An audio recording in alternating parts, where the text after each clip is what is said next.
ರಾಜ್ಯ ಕಂಡಂಥ ಅತ್ಯಂತ ಅದಕ್ಷ ಮತ್ತು ಅಸಮರ್ಥ ಗೃಹ ಸಚಿವರ ತವರು ಜಿಲ್ಲೆ ತುಮಕೂರಿನಲ್ಲಿರುವಂಥ ಪೊಲೀಸ್ ಇಲಾಖೆಯ ಮುಖ್ಯಾಧಿಕಾರಿಗಳು ಸೇರಿದಂತೆ ಎಲ್ಲ ಪೊಲೀಸ್ ಇಲಾಖೆ ಅಧಿಕಾರಿಗಳು ಬಹುಶಃ ಅಷ್ಟೇ ಅಸಮರ್ಥರು ಮತ್ತು ಅದಕ್ಷರು ಆಗಿದ್ದಾರೆ ಮತ್ತು ಸುಳ್ಳು ಆರೋಪಗಳನ್ನು ಹೇಳುವಂಥವರು ಆಗಿದ್ದಾರೆ. ಮೊನ್ನೆ ಸಾರ್ವಜನಿಕವಾಗಿ ಸಾಕ್ಷಿಗಳಿರುವಂಥ ವಿಚಾರದಲ್ಲಿ ಒಬ್ಬ ಮಹಿಳಾ PSI ಹೆಸರಲ್ಲಿ KRS ಪಕ್ಷದ ಇಬ್ಬರು ಉಪಾಧ್ಯಕ್ಷರು ಒಬ್ಬ ಕಾರ್ಯದರ್ಶಿಯ ಮೇಲೆ ಸುಳ್ಳು ಆರೋಪಗಳನ್ನು ಹೊರಿಸಿ ಅದರಲ್ಲಿ ಉಪಾಧ್ಯಕ್ಷರನ್ನ ಜೈಲಿಗೆ ಕಳಿಸಿರುವಂತಹ ಕೆಲಸವನ್ನು ತುಮಕೂರು ಭ್ರಷ್ಟ ಪೊಲೀಸ್ ಇಲಾಖೆ ನೀಚಾತಿ ನೀಚ ವರ್ತನೆಯಿಂದಾಗಿ ಮಾಡಿದೆ. ಇದನ್ನು ಕರ್ನಾಟಕ ರಾಷ್ಟ್ರ ಸಮಿತಿ ಪಕ್ಷ ಉಗ್ರವಾಗಿ ಖಂಡಿಸುತ್ತೆ. ಇಡೀ ರಾಜ್ಯದಲ್ಲೇ ಬಹುಶಃ ಇಷ್ಟು ಅದಕ್ಷ ಬಹುಶಃ ಬಸವರಾಜ ಬೊಮ್ಮಾಯಿ ಅವರಿಗೆ ಕಾಂಪಿಟಿಷನ್ ಮಾಡುವ ರೀತಿಯಲ್ಲಿ ಅದಕ್ಷ ಮತ್ತು ಅವ್ರಿಗೆ ಆಸಕ್ತಿಯೇ ಇಲ್ಲದಂತಹ ಇಲಾಖೆಯಲ್ಲಿ ಆಸಕ್ತಿಯೇ ಇಲ್ಲದಂತಹ ಮಂತ್ರಿ ಅಂದರೆ ಪರಮೇಶ್ವರ್. ಇವರ ಅರ್ಹತೆಗೆ ಇಷ್ಟು ವರ್ಷಗಳ ಕಾಲ MLA ಆಗಿದ್ದಾರೆ, ಮಿನಿಸ್ಟರ್ ಆಗಿದ್ದಾರೆ, 4 ಸಲ ಸಚಿವರಾಗಿದ್ದಾರೆ.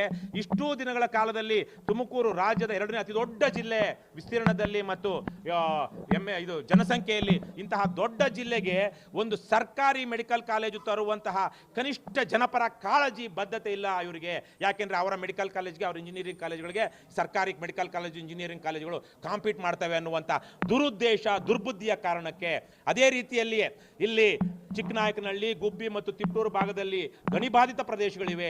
ಆ ಗಣಿಬಾಧಿತ ಪ್ರದೇಶಗಳಲ್ಲಿ ಪುನರುಜ್ಜೀವನ ಮತ್ತು ಪುನಶ್ಚೇತನಕ್ಕಾಗಿ ಸಾವಿರಾರು ಕೋಟಿ ರೂಪಾಯಿ 16,000 ಕೋಟಿ ರೂಪಾಯಿ ಇವತ್ತು ಖಜಾನೆಯಲ್ಲಿ ಕೊಳಿತಾ ಇದೆ. ಅದಕ್ಕೆ ಒಳ್ಳೆಯ ಯೋಜನೆಗಳನ್ನು ತಂದು ಆ ಭಾಗದಲ್ಲಿ ಒಂದಷ್ಟು ಅಭಿವೃದ್ಧಿ ಮಾಡುವಂಥ ಅವಕಾಶಗಳಿದ್ರು ಕಳೆದ 3 ವರ್ಷಗಳಿಂದ ಅದ್ಯಾವುದನ್ನೂ ಮಾಡದೇ ಇರುವಂಥ ಒಬ್ಬ ಅದಕ್ಷ ಮತ್ತು ಅಸಮರ್ಥ ವ್ಯಕ್ತಿ ಇವರು ಯಾರು ಪರಮೇಶ್ವರ್ ಅವರು. ಮೊನ್ನೆ ತುಮಕೂರಿನಲ್ಲಿ ನಡೆದಂಥ KRS ಪಕ್ಷದವರ ಮೇಲೆ ನಡೆದಂತಹ ಒಂದು ರೀತಿಯ ಹಲ್ಲೆ ಸ್ವತಃ ಪರಮೇಶ್ವರ್ ಅವರು ನಿಲ್ಸೋ ತೆಗಿಯೋ ಕ್ಯಾಮ್ರಾ ಅಂತೇಳಿ ಕೈ ಮಾಡ್ತಾರೆ ಅಂದರೆ ಇವರ ದರ್ಪ.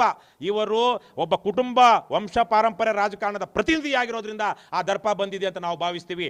ನೆಪೋ ಕಿಡ್ ನಂಬರ್ 1 ದೇಶದಲ್ಲಿ ರಾಹುಲ್ ಗಾಂಧಿ ಅವರು ಮಾತ್ರ ಎಲ್ಲ ಕಡೆ ಹೋಗಿ ಸಂವಿಧಾನ, ಪ್ರಜಾಪ್ರಭುತ್ವ, ಮೂಲಭೂತ ಹಕ್ಕುಗಳಂತ ಮಾತಾಡ್ತಾರೆ.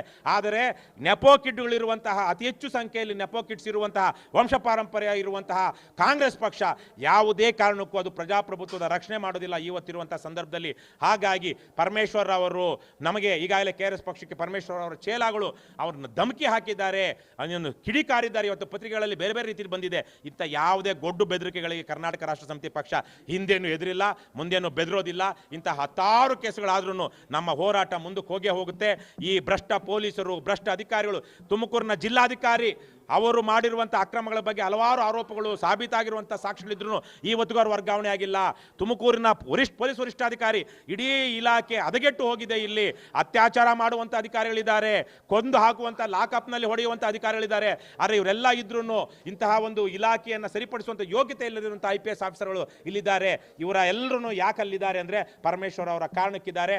ಕರ್ನಾಟಕ ರಾಷ್ಟ್ರ ಸಮಿತಿ ಪಕ್ಷ ಮುಂದಿನ ದಿನಗಳಲ್ಲಿ ಪರಮೇಶ್ವರ್ ಅವರು ಭಾಗವಹಿಸುವಂಥ ಕಾರ್ಯಕ್ರಮಗಳಿಗೆ ಸರ್ಕಾರಿ ಕಾರ್ಯಕ್ರಮಗಳಿಗೆ ಹೋಗುತ್ತೆ, ಪ್ರತಿಭಟನೆ ಮಾಡುತ್ತೆ, ಧರಣಿ ಮಾಡುತ್ತೆ.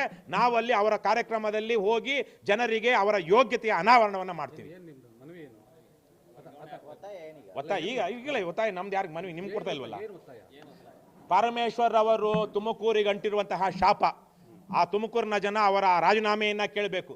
ಸರ್ಕಾರ, ಕಾಂಗ್ರೆಸ್ ಪಕ್ಷದವರು ಅವರು ನಿಜಕ್ಕೂ ನಾವು ಪ್ರಜಾಪ್ರಭುತ್ವ ಪರ ಇರುವಂಥವರು ಅನ್ನೋದಾದರೆ ಪರಮೇಶ್ವರ್ ಅವರ ರಾಜೀನಾಮೆಯನ್ನು ತಗೊಳ್ಬೇಕು, ಅವ್ರ ಮೇಲೆ ಆ್ಯಕ್ಷನ್ ಆಗಬೇಕು. ಪರಮೇಶ್ವರ್ ಅವರು ಈಗಾಗಲೇ ನಾವು ಪತ್ರ ಬರೆದಿದ್ದೀವಿ. ಪರಮೇಶ್ವರ್ ಅವ್ರ ಮೇಲೆ ದೂರು ದಾಖಲಿಸೋದಕ್ಕೆ ರಾಜ್ಯಪಾಲರು ಅದಕ್ಕೆ ಪೂರ್ವಾನುಮತಿ ಕೊಡಬೇಕು. ಇಲಾಖೆ ಎಲ್ಲ ಅಧಿಕಾರಿಗಳು ಅಲ್ಲಿದ್ದಂಥ ಮೊನ್ನೆ ಯಾರೆಲ್ಲ ಇವರಿದ್ರು ಸಾಕ್ಷಿಗಳಿದ್ರು ಅಧಿಕಾರಿಗಳು ಅವ್ರ ಮೇಲೆ ಎಲ್ಲ ಕೇಸ್ ದಾಖಲಿಸ್ತಾ ಇದ್ದೀವಿ. ಪರಮೇಶ್ವರ್ ಅವ್ರ ಮೇಲೇನೂ ಸಹ ನಾವು ಕೋರ್ಟ್ನಲ್ಲಿ ದಾಖಲು ಮಾಡಿ ಮತ್ತೆ ಈ ಪ್ರಕರಣದಲ್ಲಿ ಮಂಜುಳಾ ಅನ್ನುವಂಥ PSI ಏನು ದೂರು ಕೊಟ್ಟಿದ್ದಾರೆ ಈಗ ನಮ್ಮ ಪಕ್ಷದ ಮುಖಂಡರುಗಳ ಮೇಲೆ, ಆ ಪ್ರಕರಣದಲ್ಲಿ ಪರಮೇಶ್ವರ್ ಅವರನ್ನು ಸಾಕ್ಷ್ಯ ಮಾಡಿ ಅವರನ್ನು ಸಹ ಕೋರ್ಟಿನ ಕಟಕಟೆಗಳಿಸ್ತೀವಿ. ಅದಾಗೋದಕ್ಕೆ ಮೊದಲು ಪರಮೇಶ್ವರ್ ಅವರು ರಾಜೀನಾಮೆ ಕೊಡಬೇಕು. ಅವರಿಗೆ ಸಾವಿರಾರು ಕೋಟಿ ರೂಪಾಯಿಗಳ ಆದಾಯ ಇರುವಂತಹ 2 ಮೆಡಿಕಲ್ ಕಾಲೇಜು, 1-2 ಇಂಜಿನಿಯರಿಂಗ್ ಕಾಲೇಜ್ ಇದೆ, ಸಾಕಷ್ಟು ಕೆಲಸ ಇದೆ. ದಯವಿಟ್ಟು ರಾಜ್ಯ ಸರ್ಕಾರದ ಈ ಕೆಲಸ ಬಿಟ್ಟು ಅವರು ಅಲ್ಲಿ ದುಡ್ಡು ಬರುವಂತಹ ಏನಂತಾರೆ ಕಾನೂನುಬದ್ಧವಾಗಿ ದುಡ್ಡು ಬರುವಂಥ ಅವ್ರ ಉದ್ಯಮ ಏನಿದೆ, ಅವರ ಇಂಡಸ್ಟ್ರಿ ಏನಿದೆ, ದಯವಿಟ್ಟು ಅದಕ್ಕೆ ಗಮನ ಕೊಡಲಿ, ರಾಜಕೀಯದಿಂದ ಹೊರಗುಳಿಲಿ ಅಂತ ನಾನು ಕೇಳಬಯಸ್ತೀನಿ.